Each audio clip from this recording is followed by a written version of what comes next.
दिल्ली में H1N1 के बढ़ते मामलों के बीच सरकार ने अब तैयारियां तेज कर दी हैं। मुख्यमंत्री रेखा गुप्ता ने इमरजेंसी रिव्यू मीटिंग बुलाई, जिसमें स्वास्थ्य मंत्री डॉक्टर पंकज कुमार सिंह और स्वास्थ्य विभाग के अधिकारी मौजूद रहे। सरकार के मुताबिक इस साल दिल्ली में इन्फ्लुएंजा के करीब 3,000 मामले सामने आए हैं, जिनमें 2,308 मामले H1N1 संक्रमण के हैं। हालांकि स्वास्थ्य मंत्री ने साफ कहा है कि स्थिति नियंत्रण में है और घबराने की जरूरत नहीं है, लेकिन मामले बड़े हैं। तो सवाल है कि दिल्ली में हालत क्या है और लोगों को किन बातों का ध्यान रखना चाहिए। बैठक के बाद स्वास्थ्य मंत्री ने बताया कि दिल्ली के अस्पतालों में डॉक्टरों, स्टाफ और दवाइयों की कोई कमी नहीं है। केंद्र सरकार की एडवाइजरी सभी अस्पतालों को भेजी जा रही है और स्वास्थ्य विभाग लगातार निगरानी कर रहा है। हर अस्पताल में आइसोलेशन वार्ड बनाए गए हैं। सरकार ने ये भी कहा है कि अगर किसी मरीज को बेड नहीं मिलने की शिकायत आती है तो संबंधित अस्पताल के खिलाफ कार्रवाई की जाएगी। अब आईसीएमआर की जानकारी भी समझना जरूरी है। आईसीएमआर के डीजी डॉक्टर राजीव बहल के मुताबिक देश भर के 73 अस्पतालों में हर सप्ताह वायरस की निगरानी की जाती है। दिल्ली में इन्फ्लुएंजा ए और बी दोनों सक्रिय हैं। इन्फ्लुएंजा ए में H1N1 प्रमुख स्ट्रेन है, जबकि H3N2 के मामले में 2 से 3% हैं।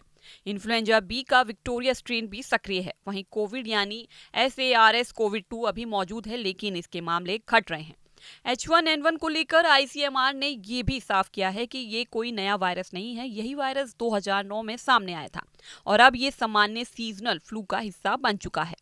वायरस में छोटे छोटे म्यूटेशन होना सामान्य है और फिलहाल ऐसा कुछ नहीं मिला है जिससे नई चिंता पैदा हो। केसेस जो हैं किस वक्त क्या हो रहा है, इस वक्त ये बीमारी, इस वक्त जो खांसी जुकाम है, ज़्यादातर केसेस वो H1N1 के हैं। सबसे इम्पॉर्टेंट चीज़ ये है कि जो केसेस हो रहे हैं, ज़्यादातर केसेस, अधिकतम उनमें से बहुत माइल्ड और सेल्फ लिमिटिंग है, इसलिए कोई चिंता का विषय नहीं है।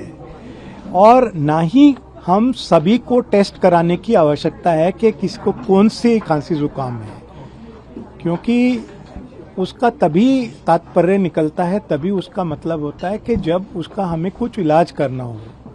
इस वक्त अगर आपको फ्लू होता है या खांसी जुकाम होता है, बुखार होता है, तो जो यूजुअल उसका ध्यान रखने के लिए चीज़ें होती हैं कि अपनी फ्लूइड्स का, खाने का ध्यान रखें, रेस्ट करें और थोड़ा सा दूसरे लोगों से बहुत उनके पास ना जाएं, और अगर खांसी करें या छींकें तो अपने मुंह को और नाक को ढकें। अब बात सावधानी की। आईसीएमआर के मुताबिक 65 साल से ज्यादा उम्र के बुजुर्ग, छोटे बच्चे और गर्भवती महिलाओं को ज्यादा सावधान रहने की जरूरत है।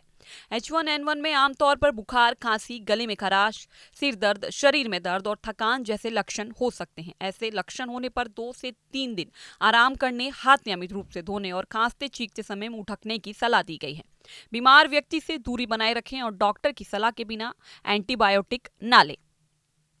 दिल्ली के स्कूलों की अगर बात करें तो दिल्ली के स्कूलों के लिए भी एडवाइजरी जारी की गई है। स्कूलों में बच्चों को खांसने, छींकने की सही आदतें सिखाने, हाथ धोने के लिए प्रोत्साहित करने, क्लासरूम और कॉमन एरिया की सफाई रखने और पर्याप्त वेंटिलेशन सुनिश्चित करने को कहा गया है। सबसे अहम बात यह है कि दिल्ली में H1N1 के 2,308 मामले सामने आने के बावजूद स्वास्थ्य विभाग और आईसीएमआर की तरफ से फिलहाल घबराने की जरूरत नहीं बताई गई है। लेकिन अगर लगातार तेज बुखार, सांस लेने में तकलीफ, सीने में दर्द, उलझन या बिगड़ते लक्षण दिखाई दें तो तुरंत डॉक्टर से संपर्क करना चाहिए। यानी दिल्ली में मामले जरूर बढ़े हैं, लेकिन फिलहाल स्थिति नियंत्रण में बताई जा रही है। सरकार अस्पतालों की तैयारियों पर नजर रख रही है और आईसीएमआर लगातार वायरस की निगरानी कर रहा है। ऐसे में डरने के बजाय सावधानी बरतना सबसे जरूरी है। साफ सफाई का ध्यान रखें, लक्षणों को नजरअंदाज ना करें और जरूरत पड़ने पर समय पर डॉक्टर की सलाह लें। खासकर बुजुर्ग, छोटे बच्चे और गर्भवती महिलाएं अतिरिक्त सावधानी बरतें। फिलहाल संदेश साफ है, घबराने की नहीं, सतर्क रहने की जरूरत है। फिलहाल इस खबर में इतना ही। आप देखते रहिए न्यूज़ नेशन डिजिटल।